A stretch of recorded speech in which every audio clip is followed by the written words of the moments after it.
Hi friends, mister app Kannada YouTube ಚಾನಲ್ಗೆ ಸ್ವಾಗತ. ನಾವಿವತ್ತು ತ್ರಿಶೂಲ ಪವಾಡ ನಡೆಯುವಂಥ ಕಾಳಿಕಾದೇವಿ ದೇವಸ್ಥಾನಕ್ಕೆ ಹೋಗ್ತಾ ಇದ್ದೀರಿ.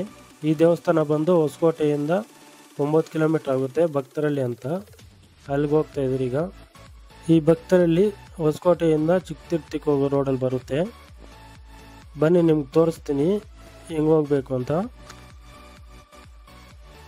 ನಾವು ಹೊಸಕೋಟೆಯಿಂದ ಚಿಕ್ಕತಿರ್ತಿಗೆ ಹೋಗೋ ರೋಡಲ್ಲಿ ಈ ಥರ ಒಂದು ಕಂಪ್ನಿ ಸಿಗುತ್ತೆ, UPS ಅಂತ. ನೋಡಿ, ಇದು ಹೊಸಕೋಟೆ ರೋಡು.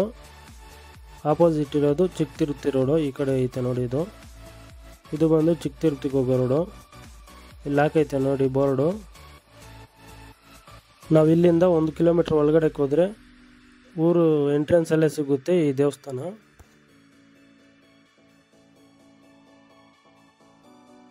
ಇದು ಬಂದು ಈ ದೇವಸ್ಥಾನದ್ದೇ ಕಾರು. ನೋಡಿ ಯಾವ ಥರ ಸ್ಟಿಕ್ಕರ್ ಮಾಡಿಸೋರು ಅಂತ, ಕಾಳಿಕಾದೇವಿದು. ಇದು ಬಂದು ಹೊಸದಾಗಿ ಕಟ್ಟಿರುವಂಥ ದೇವಸ್ಥಾನ. ಅಲ್ಲಿ ಶೆಡ್ ಥರ ಕಾಣಿಸ್ತಾ ಇತ್ತಲ್ವಾ, ಅದು ಬಂದು ಹಳೆ ದೇವಸ್ಥಾನ. ಇಲ್ಲಿ ಯಾರು ಏನು ಹೇಳಲ್ಲ, ನಿಮ್ಮ ಸಮಸ್ಯೆಗೆ ನೀವೇ ಪರಿಹಾರ ಕಂಡುಕೊಳ್ಳುವಂಥ ಜಾಗ ಇದು. ಇಲ್ಲಿ ಚಿಕ್ಕದೊಂದು ತ್ರಿಶೂಲ ಕೊಡ್ತಾರೆ ನಮಗೆ. ಆ ತ್ರಿಶೂಲ ಕೈಯಲ್ಲಿ ಹಿಡ್ಕೊಂಡು ಕಣ್ಣು ಮುಚ್ಕೊಂಡು ಕೂತ್ಕೊಂಡ್ರೆ ನಮಗೆಲ್ಲ ಕಾಣಿಸುತ್ತೆ. ನಮ್ಗೆ ಏನು ಕಾಣಿಸುತ್ತೋ ಅದು ಸ್ವಾಮಿಗಳಿಗೆ ಹೇಳಿದ್ರೆ ಅವ್ರು ಏನಾಗೈತೆ, ಇಲ್ಲ ಯಾರಾದರೂ ಮಾಟ ಮಂತ್ರ ಏನಾದರೂ ಮಾಡಿಸಿದ್ರು, ಇಲ್ಲ ಬೇರೆ ಏನಾದರೂ ಸಮಸ್ಯೆ ಇದ್ರೂ ಸ್ವಾಮಿಗಳು ಹೇಳ್ತಾರೆ. ಮತ್ತು ಅದಕ್ಕೆ ಪರಿಹಾರ ಏನು ಮಾಡಬೇಕು ಅಂತಲೂ ಅವರೇ ಹೇಳ್ತಾರೆ. ಈ ವಿಗ್ರಹ ಈ ದೇವಸ್ಥಾನದ ಹಿಂದೆ ಐತೆ, ತೋರಿಸ್ತೀನಿ ನಿಮಗೆ. ಇನ್ನೊಂದೇನು ಅಂದರೆ, ಇಲ್ಲಿ ಭಕ್ತಾದಿಗಳೇ ಅವ್ರ ಕೈಯಾರೇನೆ ಅಭಿಷೇಕ ಮಾಡ್ಬೋದು. ಅದು ಯಾವಾಗ ಅಂದರೆ ಅಮಾವಾಸ್ಯೆ ಮತ್ತು ಹುಣ್ಣಿಮೆಗೆ. ಇಲ್ಲಿ ಜಾಸ್ತಿ ಜನ ಬರೋದು ಯಾವಾಗ ಅಂದರೆ ಮಂಗಳವಾರ, ಶುಕ್ರವಾರ ಮತ್ತು ಭಾನುವಾರ ಜಾಸ್ತಿ ಜನ ಬರ್ತಾರೆ. ನಾವು ಬಂದು ಸೋಮವಾರ ಬಂದಿದ್ರೆ ಅದಕ್ಕೆ ಜನ ಕಮ್ಮಿ ಇದ್ದಾರೆ.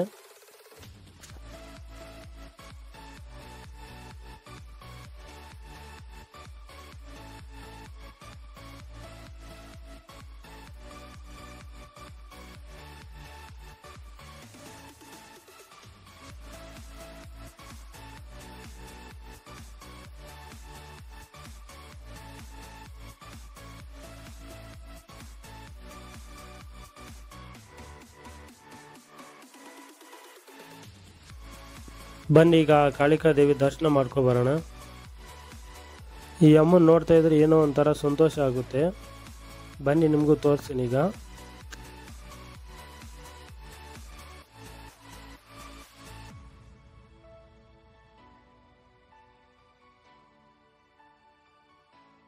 ಇಲ್ಲಿದಾವಲ್ಲ, ಇದೇ ತ್ರಿಶೂಲಗಳೇ ನಮ್ಮ ಕೈ ಕೊಡೋದು. ಮೇಲೆ ನೋಡಿ ಓಂ ಮತ್ತು ತ್ರಿಶೂಲ ಆಕಾರದ ಡಿಸೈನ್ ಮಾಡಿಸಿದ್ದಾರೆ, ಅದಕ್ಕೆ ಲೈಟಿಂಗ್ ಮಾಡಿಸಿದ್ದಾರೆ. ನೋಡೋಕೆ ಮಾತ್ರ ಚೆನ್ನಾಗಿ ಐತಲ್ವಾ ಇದು.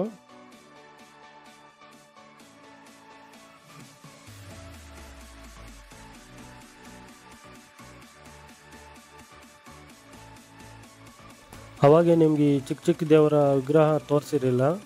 ನೋಡಿ, ಚಿಕ್ಕ ಚಿಕ್ಕ ದೇವರ ವಿಗ್ರಹಗಳು 3-4 ಇದ್ದಾವೆ ಇಲ್ಲಿ.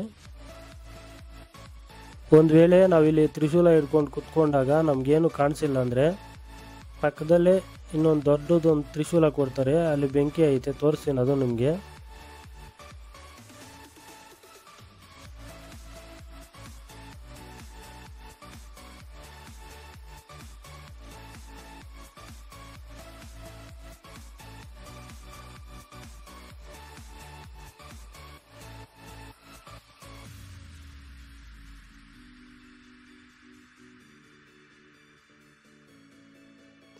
ಫ್ರೆಂಡ್ಸ್, ಈ ವಿಡಿಯೋ ನಿಮ್ಗೆ ಇಷ್ಟ ಆದರೆ ಒಂದು ಲೈಕ್ ಮಾಡಿ.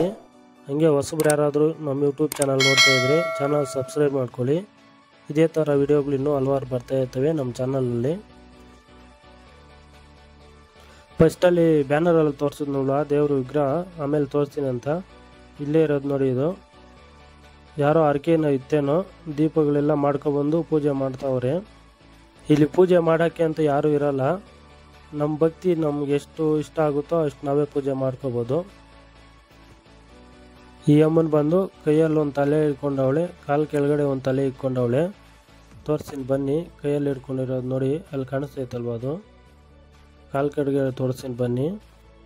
ಇಲ್ಲಿ ಅಮಾವಾಸ್ಯೆಗೆ ಮತ್ತು ಹುಣ್ಣಿಮೆಗೆ ಜನ ತುಂಬಾಗಿರ್ತಾರೆ. ಇಷ್ಟು ಮಾತ್ರ ಫ್ರೀ ಇರಲ್ಲ ವಿಡಿಯೋ ಮಾಡ್ಕೊಳಕ್ಕೂ.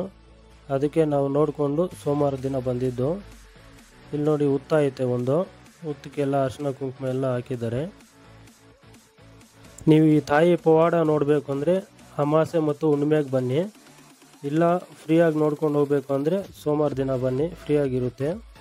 ಇಲ್ಲ ಅಮಾವಾಸ್ಯೆ ದಿನ ವಿಡಿಯೋ ಬೇಕು ಅಂದರೆ ಕಾಮೆಂಟ್ ಬಾಕ್ಸಲ್ಲಿ ಕಾಮೆಂಟ್ ಮಾಡಿ ಬೇಕು ಅಂತ. ನಾನು ನೆಕ್ಸ್ಟ್ ಟೈಮ್ ಅಮಾವಾಸ್ಯೆಗೆ ಬಂದಬೇಕಂದ್ರೆ ವಿಡಿಯೋ ಮಾಡಿ ತೋರಿಸ್ತೀನಿ ನಿಮಗೆ. ಇದೇ ನೋಡಿ ಮೊದಲಿದ್ದಂಥ ದೇವಸ್ಥಾನ. ನೋಡಿ ಅಲ್ಲಿ ಚಿಕ್ಕ ತ್ರಿಶೂಲದಲ್ಲಿ ಏನಾದರೂ ನಮ್ಗೆ ಕಾಣಿಸಿಲ್ಲ ಅಂದರೆ ಇಲ್ಲಿ ಈ ಥರ ದೊಡ್ಡದೊಂದು ತ್ರಿಶೂಲ ಕೊಟ್ಟು ಈ ಥರ ಬೆಂಕಿ ಹಾಕ್ತಾರೆ. ಇಲ್ಲಿ ನಮಗೇನಾಗುತ್ತೆ ಅಂತ 100% ಗೊತ್ತಾಗುತ್ತಂತೆ. ಇಲ್ಲಿಗೆ ಜನಗಳು ಜಾಸ್ತಿ ಬರೋದು ಯಾವಾಗಿಂದ ಸ್ಟಾರ್ಟ್ ಮಾಡಿದ್ದು ಅಂದರೆ, ಇಲ್ಲಿ ಐತಲ್ವ ರಾಗಿ ಮರ, ಈ ರಾಗಿ ಮರ ಬಂದು ದೇವಸ್ಥಾನದ ಮೇಲೆ ಬಿದ್ದೋಗಿತ್ತು ಒಂದು ವರ್ಷದ ಹಿಂದೆ. ಆಗಲೂ ಆ ದೇವಸ್ಥಾನದಲ್ಲಿ 40 ಜನಗಂಟೆ ಇದ್ರಂತೆ, ಒಬ್ರಿಗೂ ಒಂಚೂರು ಏಟಾಗಿಲ್ಲ. ಆವಾಗಿಂದ ಜನಗಳಿಗೆ ನಂಬಿಕೆ ಬಂತು ಇಲ್ಲಿ ತಾಯಿ ಇದ್ದಾಳೆ ಅಂತ. ಇದೇ ಊರಲ್ಲಿ ಇನ್ನೊಂದು ಭದ್ರಕಾಳಿ ದೇವಸ್ಥಾನ ಐತೆ, ಅದು ನೆಕ್ಸ್ಟ್ ವೀಡಿಯೋದಲ್ಲಿ ಅಪ್ಲೋಡ್ ಮಾಡ್ತೀನಿ. ನಿಮ್ಗೇನಾದರೂ ಇಂಟ್ರೆಸ್ಟ್ ಇದ್ದರೆ ನೋಡಿ, ನೆಕ್ಸ್ಟ್ ವೀಡಿಯೋ ಬರುತ್ತೆ ಆ ವಿಡಿಯೋ.